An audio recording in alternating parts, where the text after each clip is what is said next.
자, 이번 시간은 우리 무도사 곽영관 형제님, 무엇이든 도와주는 사람.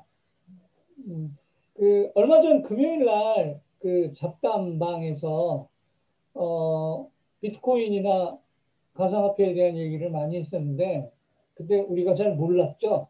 그때 지성수 목사님, 이영재님, 정영민 목사님, 또, 우리 배영환 형제님 많이 계셨는데, 오늘 한번 주의 깊게 들어보면 블록체인 기술이 뭔지, 그리고 가상화폐가 앞으로 어떻게 진짜 활용이 될 것인지 이런 거를 들을 수 있는 시간인 것 같습니다. 저도 상당히 관심이 많이 가는 순서인데요. 그러면 곽영관 선생님 시작해 주시죠. 아, 네, 안녕하세요. 저는 곽영관입니다. 혹시 들리나요? 예, 잘 들립니다. 아, 예, 예, 다행입니다. 어, 제 화면이, 예, 저는 들으면서, 예, 참 제가 인생에 젊었을 때 세 가지 목표를 정한 적이 있었거든요. 맨 처음에는 제가 전자공학을 했기 때문에 뭐 좀 세계적인 물건을 하나 좀 만들고 싶다라는 생각을 했었고요. 두 번째는 그것을 가지고 인터내셔널 비즈니스맨이 좀 되고 싶다라는 목표가 있었고, 그 다음에 이제 마지막이 제가 이제 나이가 들어서는 영성적인 생활로 가고 싶다 이렇게 했었는데, 뭐, 첫 번째는 그 조금 뭐 시도는 잘 했지만, 예, 훌륭하게 끝나지는 못했고, 두 번째는 거의 예, 흉내만 내다 말았고요. 세 번째는 아마 이 아둘람에 와서 좀 많이 배우지 않겠나라는 그 기대를 하고 있습니다. 예, 그런 그 소감을 먼저 말씀드리고 제가 저 화면 공유를 해도 되겠죠? 예, 화면 공유 가운데 네네. 녹색 누르시면 됩니다. 네. 네, 이 화면 공유가 보이는가요? 아니요, 안 어? 보이는데. 다시.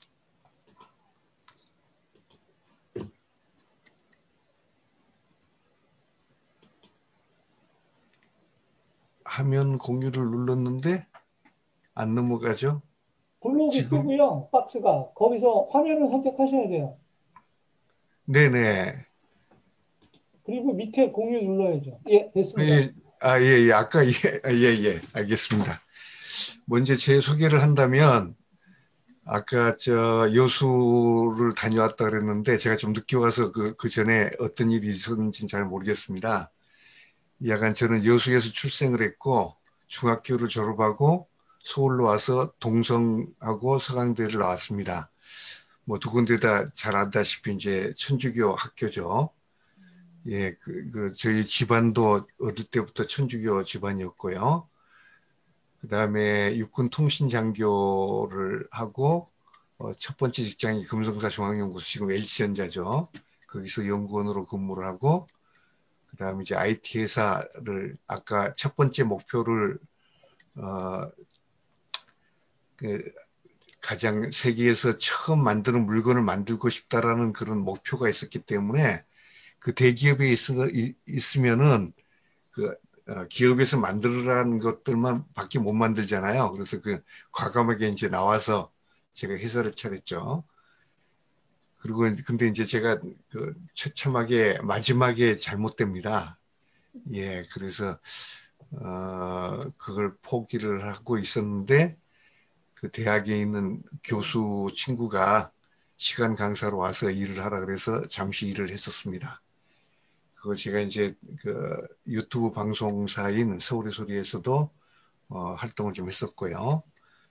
그다음에 현재 그 경제 활동은 보험 설계사를 하고 있고 1인 여행사, 그다음 전자명함을 제작해드리고 여러 가지 서비스를 한꺼번에 하는 멀티 서비스를 하고 있습니다. 제 근황을 말씀드리면 제 집사람하고 아들 하나, 딸 하나 있고요. 현재는 양평동에 살고 있고 전화번호하고 이메일은 참고하시고요. 그다음에 천주교 세례명은 예로니모입니다. 예, 그래서 현재는 건강하게 사는 방법을 알아보는 게 가장 큰 취미라고 할 수가 있습니다. 요즘은 이제 건강 리모델링을 하고 있는데요. 제가 첫 번째 이렇게 말씀드린 거라서 제 소개를 하는 시간을 먼저 하고 있습니다. 그래서 제가 그 공학도라는 것을 좀 염두에 두시고 제 발표가 좀 서툴더라도 이해해 주셨으면 좋겠습니다. 제가 2010년에 이제 노무현 대통령 돌아가시고, 제가 너무 슬프더라고요. 그래서 그때는 이제 목동에 살았었는데, 목동에서부터 서울시청 앞 그 분향소까지 혼자서 걸어갔습니다. 걸어가면서 이제 내가, 노무현 대통령처럼 그렇게 훌륭한 일은 하지 못해도, 남을 위해서 뭘 할까 하다가 이제, 사람이 건강하면 할 수 있는 게 헌혈이더라고요. 그래서 이제 그때부터 젊었을 때 잠시 했었지만 다시 헌혈을 시작을 했습니다. 그래서 2월 20일 날 헌혈 50번째를 하고 그 금장을 이제 받았죠. 그리고 이제 내가 사회를 위해서 하고 싶은 그런 그 일을 한 가지를 마친 게 있었습니다. 근데 헌혈할 때는 제가 건강을 함부로 어디 가서 제 몸을 스캔을 못 하겠더라고요. 혹시 뭐 잘못돼서 나와가지고 제가 헌혈을 못 하게 될까봐, 예, 수술을 하거나 뭐 중병이 나오면은 헌혈을 못 하거든요. 그래서 이제 그걸 안 하기 위해서 아예 그냥 스캔을 별로 안 했습니다. 그러다가 요즘 이제 그 헌혈 50번 마치고 나서 건강 리모델링을 하자 하고 요즘 이제 한창 검사를 열심히 하고 있습니다. 근데 다행히 이제 2월 1일부터 단주를 시작을 하고 했었는데 다행히 여러 가지 이제 좋은 현상 좋게 이제 나와서 요즘은 기분이 좀 좋습니다. 이제 본격적으로 제 소개를 마치고요. 제가 요즘 관심 분야는 인문학입니다. 문사철 플러스 예술이라고 했는데, 물론 예술을 문학으로 이렇게 분류하는 사람들도 있지만, 저는 별도로 해서 문사철예로 이렇게 인문학에 관심을 두고 있고요. 그다음에 종교에도 많은 관심을 가지고 있습니다. 그리고 이제 지금부터 제가 이제 배경이 그렇다는 것이고요.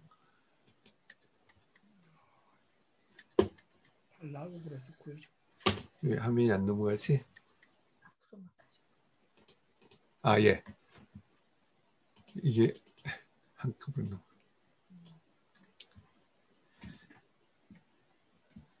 먼저 오늘 주제는 블록체인하고 암호화폐에 대한 내용인데요.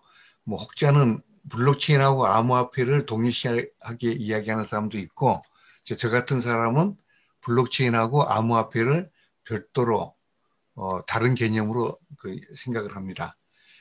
그래서 블록체인은 뭐냐면 그 디지털 자산, 우리가 이제 아날로그 자산이 있고 디지털 자산이 있다고 하면은 그 디지털 자산에 대해서 거래 내역을 관리하는 장부 또는 그 기술, 이것을 블록체인이라고 보고 있고요. 암호화폐는 여러 가지 디지털 자산 중에 하나로 생각을 하고 있습니다.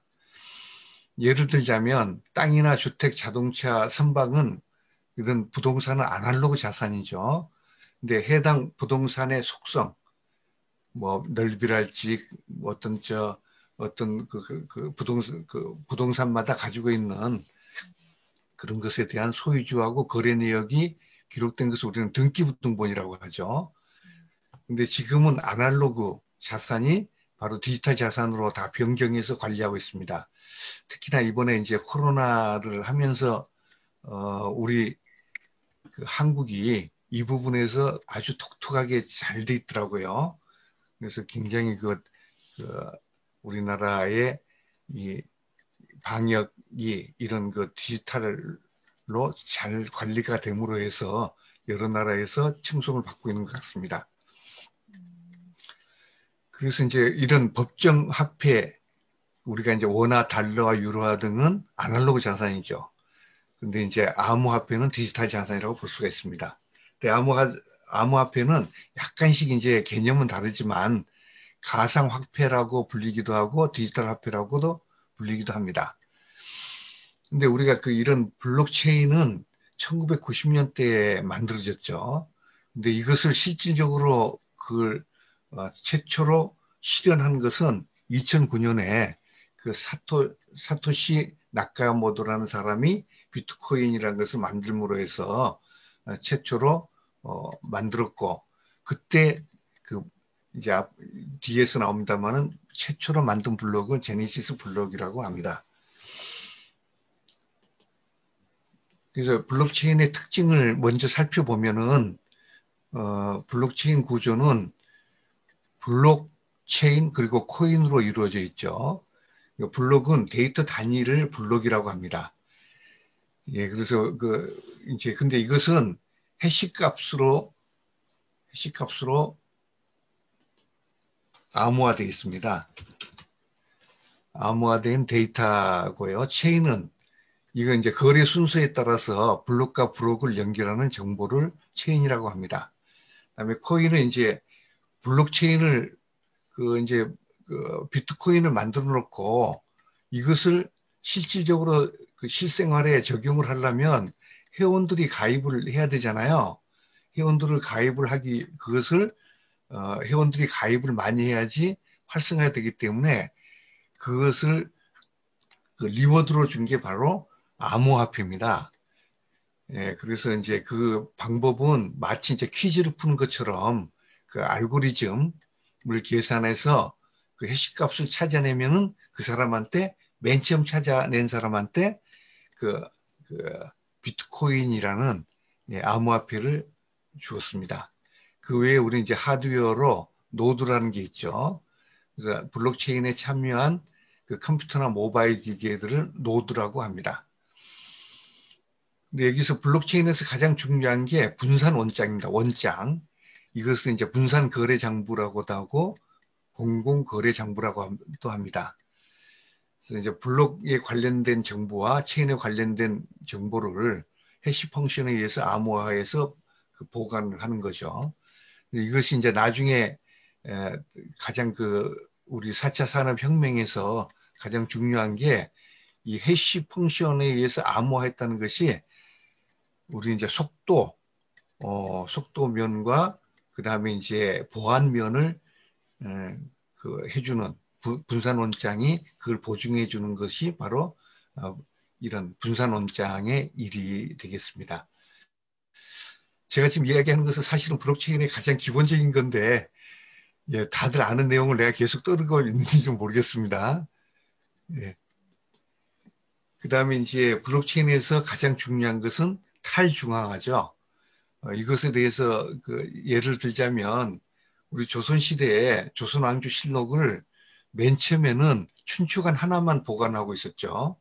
근데 이게 이제 리스크 해지가 필요해서 복사본을 만들어서 맨 처음에 이제 4대 사고에다가 넣습니다. 그래서 춘추관, 전주사고, 충주사고, 성주사고 이런 이제 큰 고을의 이제 사고를 만들어서 네 개의 똑같은 것을 복사해서 보관을 하다가 임진왜란이 났습니다.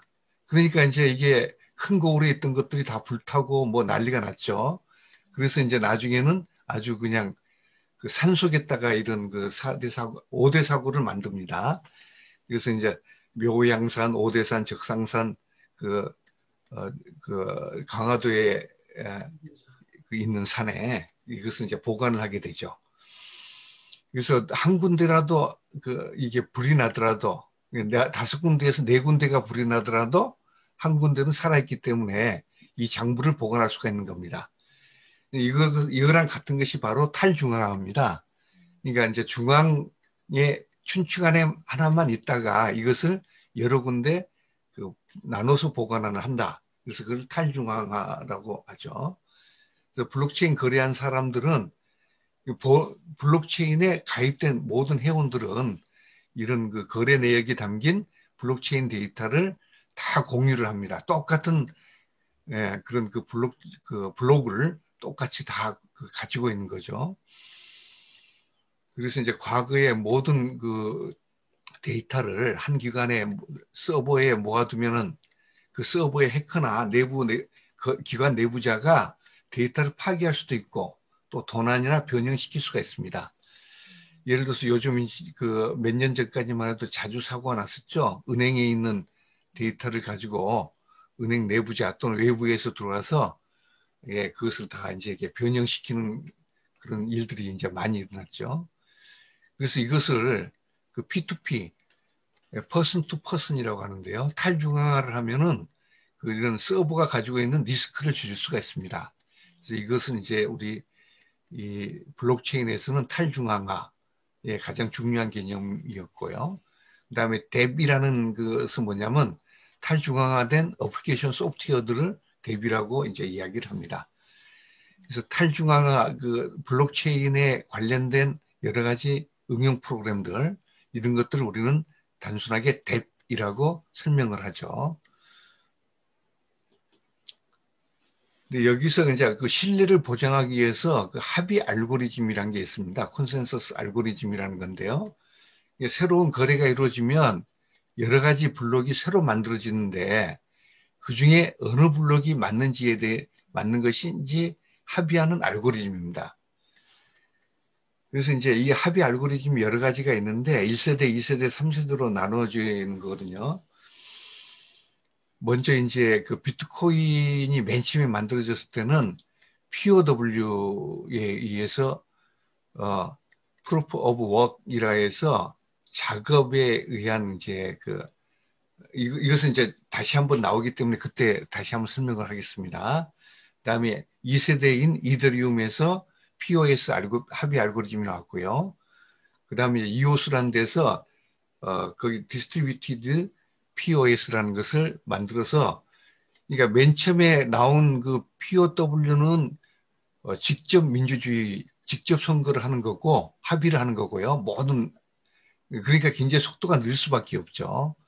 근데 마지막에 나오는 DPOS는 이제 간접 민주주의를 하는 거죠. 그래서 대표들을 반장들을 뽑아서 그 사람들이 합의하는 것을 이제 했기 때문에 굉장히 속도가 빨라집니다. 그다음 이제 우리가 이제 그 비트코인 그 가상화폐 또는 암호화폐를 얻기 위해서 하는 것을 채굴이라고 하거든요. 그래서 채굴은 어떻게 하냐면은 모든 노드가 그 채굴에 참여한 모든 노드가 일정 시간 그 동안 발생한 거래를 모아서 합의 알고리즘에 의해서 그 수식을 풀어서 조건에 맞는 해시값을 가장 먼저 찾게 되면은 그 사람이 코인을 상으로 받게 됩니다. 근데 이것이 그 지금도 문제가 되고 있고 그 가장 큰 문제가 뭐냐면 암호화폐가 정말로 이제 거래에 우리 법정화폐처럼 거래의 중심에 오게 되면은 빈부격차가 완전히 양극화로 그 심화되게 되겠습니다. 왜냐하면 그 노드에 따라서 처리 속도가 차이 나기 때문에 이 모든 코인은 아주 그 부자, 투자를 많이 한 사람이 이 채굴을 잘하게 돼 있습니다.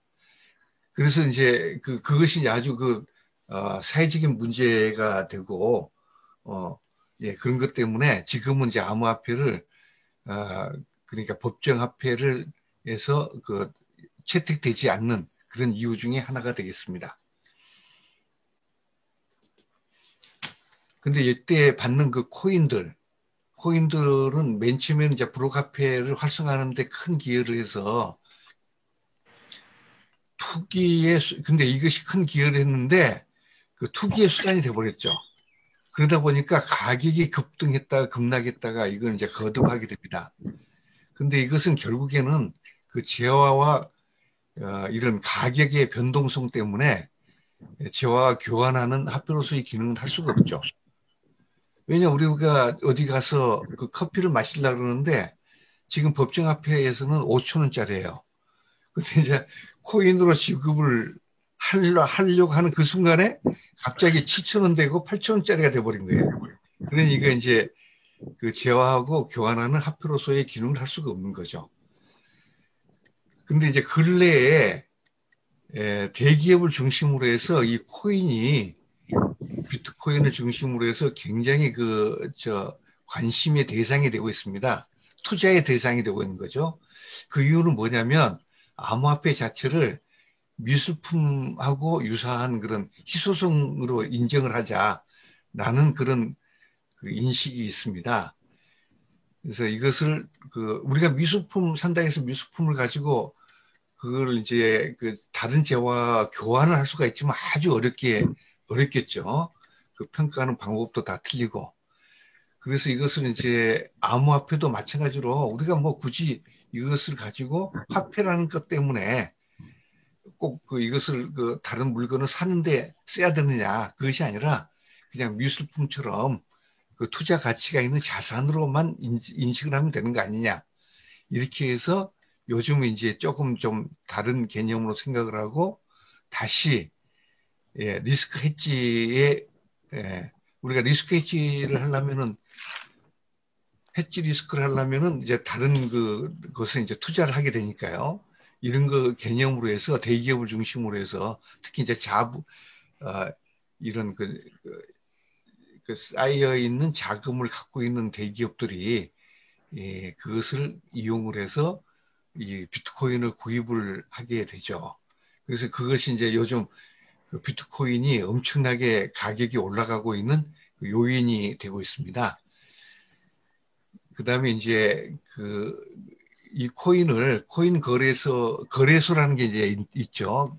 수많은 거래소가 있는데 이 코인과 코인 또는 코인과 그 법정 화폐 간의 교환을 할 수가 있습니다. 근데 이런 그런 가격의 급등 급락 때문에 화폐로서의 기능이 없기 때문에 새로운 이제 스테이블 코인이라는 게 등장을 하게 되죠. 그래서 내가 만든 코인은 달러나 유로하고 일정한 비율로, 그러니까 내 코인은 2달러다. 이제 달러가 가치가 올라가면 코인도 같이 올라가고 달러가 떨어지면 코인도 같이 떨어지고, 그래서 법정 화폐하고 똑같은 그 일정한 비율로 정한 그 코인들이 등장을 하게 됩니다. 근데 이 스테이블 코인은 이론적으로는 안정적으로 거래할 수가 있죠. 왜냐하면 똑같이 법정 화폐랑 연동이 되니까. 근데 국가 차원에서는 이제 특히 이제 세금 걷는데 문제가 발생을 하고, 그러면 이 스테이블 코인도 역시 기존 은행들이 대형화된 은행들이 이것을 인정을 하고 채택을 해야 되는데 이게 쉽지가 않은 거죠. 이런 어려움 때문에 아직까지는 그런 채택이 안 되고 있습니다. 네, 그래서 그런 스테이블 코인까지 지금 이제 해서 나오고 있다는 거. 근데 ICO란 게 있죠. 이것은 IPO를 이제 용어를 따서 한 거죠. IPO는 이제 우리가 상장을 하는 것을 IPO라고 그러죠. 뉴욕 거래시장이나 그다음에 코스닥이나 코스피 같은 거. 그런데 상장을 하는 걸 IPO라 그러는데 그걸 그대로 따가지고 ICO라는 게 있습니다. 이건 이제 가상화폐 공개라고도 하고 이니셜 코인 오퍼링이죠. 그 준말인데요. 그래서 이제 가상화폐 암호화폐 사업자가 사업 자금을 확보하기 위해서 그 암호화폐를 발행해서 투자자를 모집을 합니다. 그래서 이것은 이제 투자자를 모집을 할 때 어떻게 수익을 어떻게 나눠주냐면은 자기가 발행한 코인으로 나눠줘요. 실제로 법정 화폐로 받는 경우도 많고, 그 다음에 이제 다른 코인으로 받아서 자기네들이 이제 법정 화폐로 바꿔서 그런 이 개발 자금이랄지 사업 자금으로 사용을 하게 하는 것이 ICO입니다. 그래서 이제 지금 ICO가 이제 할 수 있는 ICO, 암호화폐 사업자가 ICO를 할 수가 있는 암호화폐 거래소가 이제 ICO를 마치고 나면 그 다음에는 이제 거래소에 넣어야지 그 거래소에서 이제 투자를 했던 사람들이 자기 현금화를 시킬 수가 있겠죠. 그래서 이제 우리가 마치 뉴욕 증권시장처럼 암호화폐 거래소가 있습니다.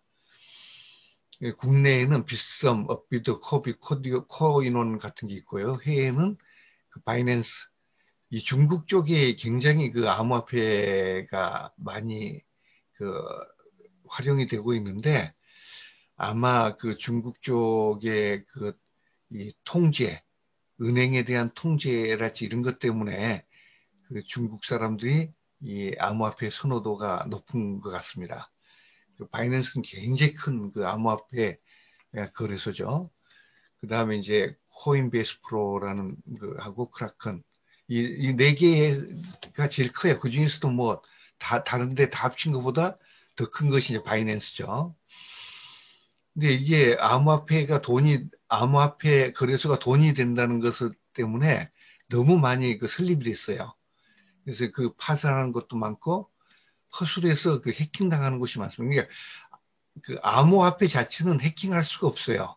보안적으로 좀 이따가 다시 한번 강조되지만 완벽하기 때문에 그 해시코드에 의해서 그런 암호화가 잘 돼 있기 때문에 그 체인으로 연결이 돼 있고요. 그래서 해킹이 되지 않지만 암호화폐 거래소가 해킹이 되는 겁니다.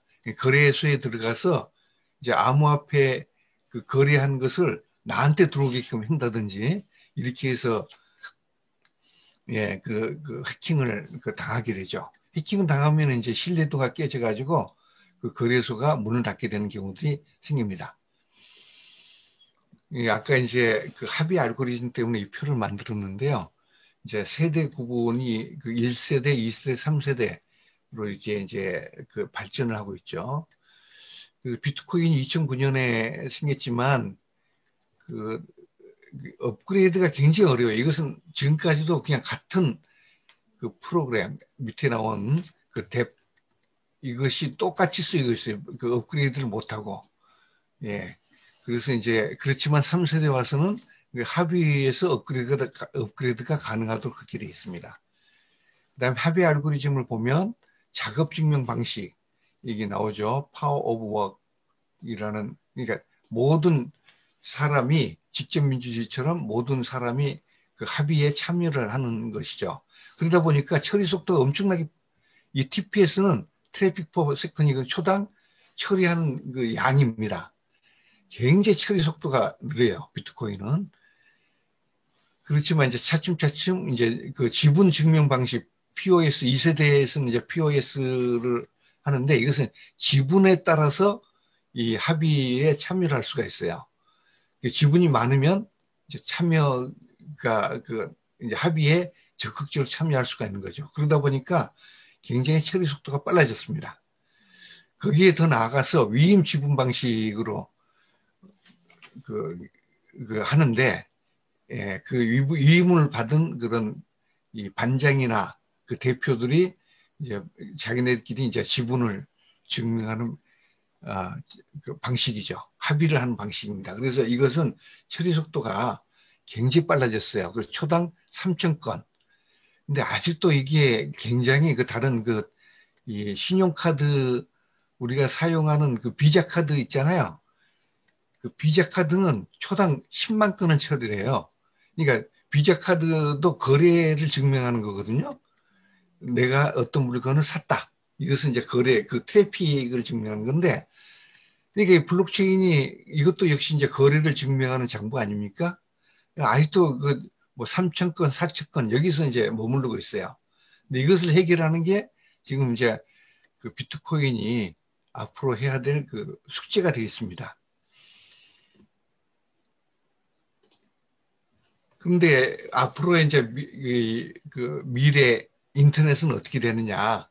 우리가 이제 지금은 코인에 그 이게 너무 쏠려 있기 때문에 이 코인 때문에 사실은 이 비트코인이 발전을 못하는 블록체인이 발전을 못하고 있어요.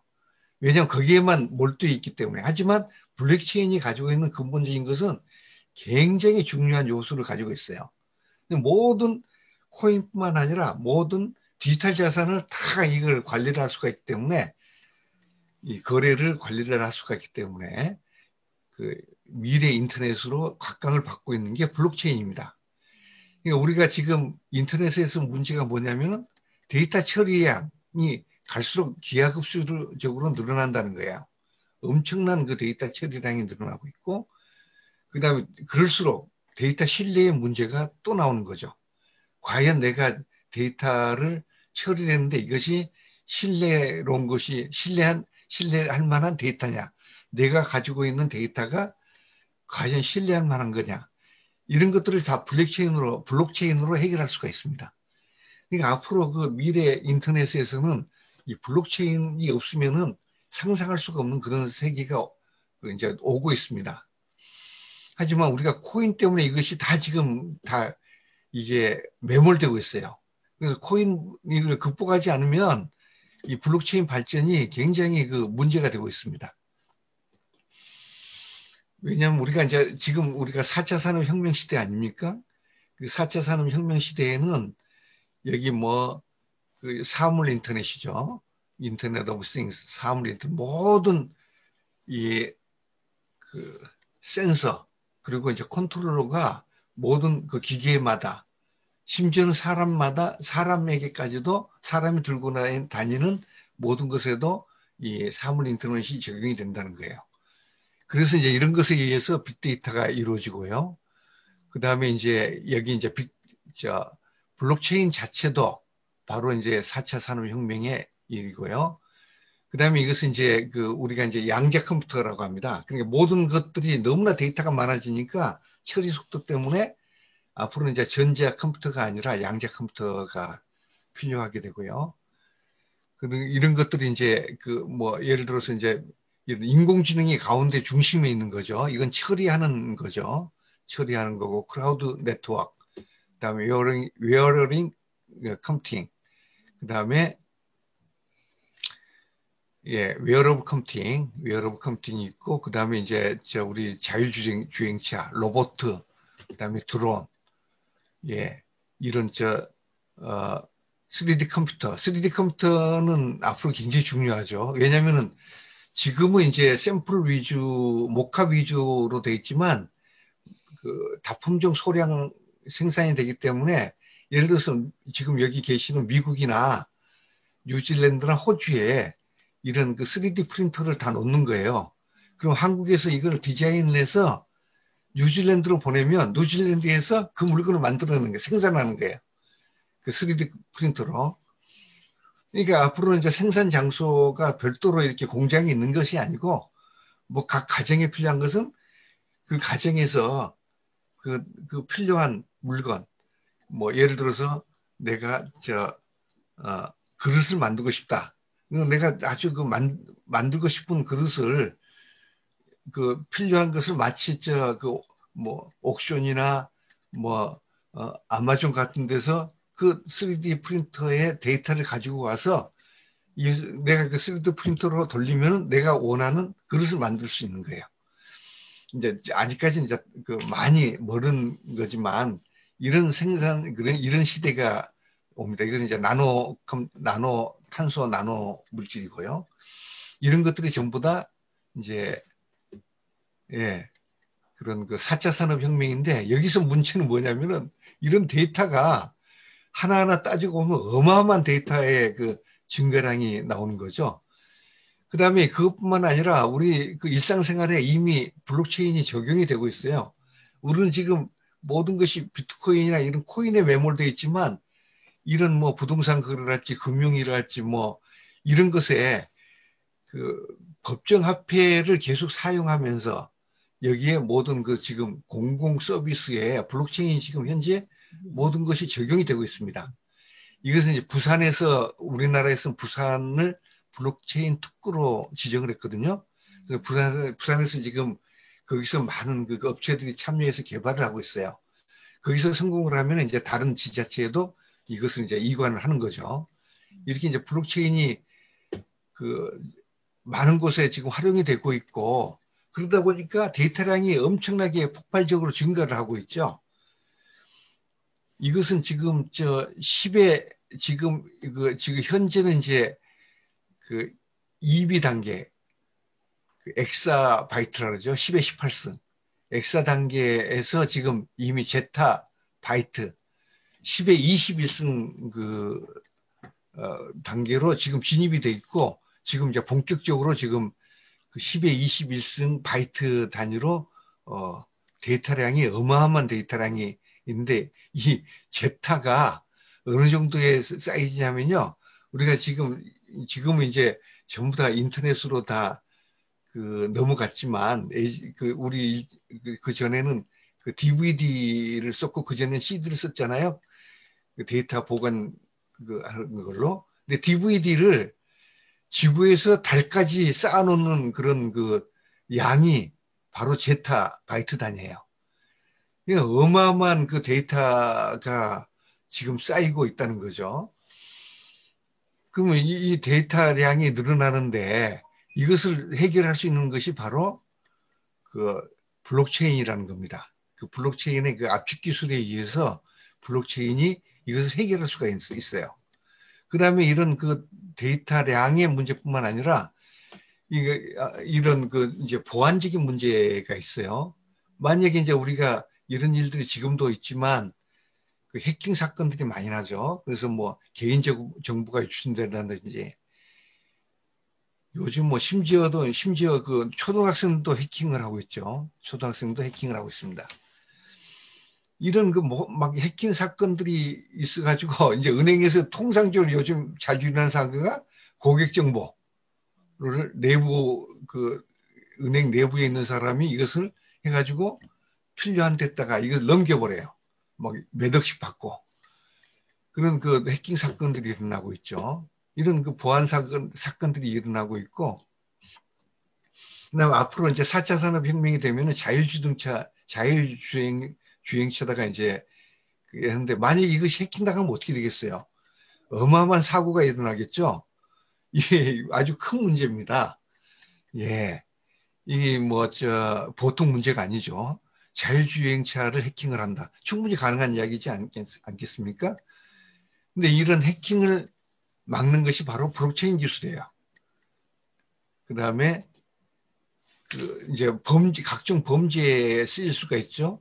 그 자율주행차뿐만 아니라 그 사물인터넷, IT에 의해서 이것을 해킹을 해서 그 사람이 지금 뭘 하고 있는지 또는 지금 그걸 조작을 해서 그 다른 데이터를 보낸다든지 이런 것들이 충분히 가능한 일이거든요.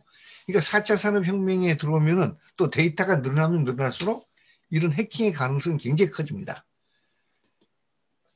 그다음에 원격 진료도 요즘 이제 우리나라에서 핫 이슈죠. 특히나 이런 코로나 에 의해서 앞으로 이제 원격 진료가 굉장히 이제는 뭐 필수 조건이 됩니다.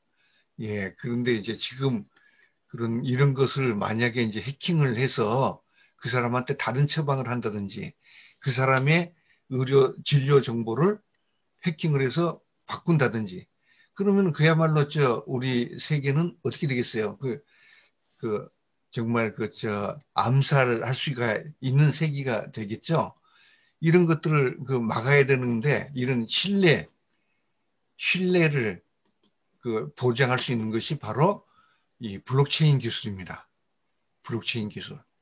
근데 블록체인이 지금 아까도 말씀드렸다시피 이게 이놈 것이 그냥 모든 것이 투기의 목적으로만 쏠리다 보니까 이게 정말 이 중요한 기술을 놓치는 그런 아이러니한 그런 상황이 오고 있습니다. 네, 그래서 우리가 이제 블록체인을 계속 발전시키면은 우리나라에서 지금 사실 블록체인이 지금 좀 뒤떨어져 있는 형편이거든요. 그래서 이것을 지금 블록체인을 지금 활성화시키는 것이 굉장히 중요한 요소가 됐고, 앞으로 여기에 따라서 국가의 이런 어떤 이 국가 파워 순위가 이 블록체인 기술에 의해서 결정이 된다고 해도 과언이 아니게 되겠습니다. 올려서 미치겠다. 네, 제가 오늘 준비한 내용은 여기까지고요. 예, 혹시 질문하실 내용이 있으신가요?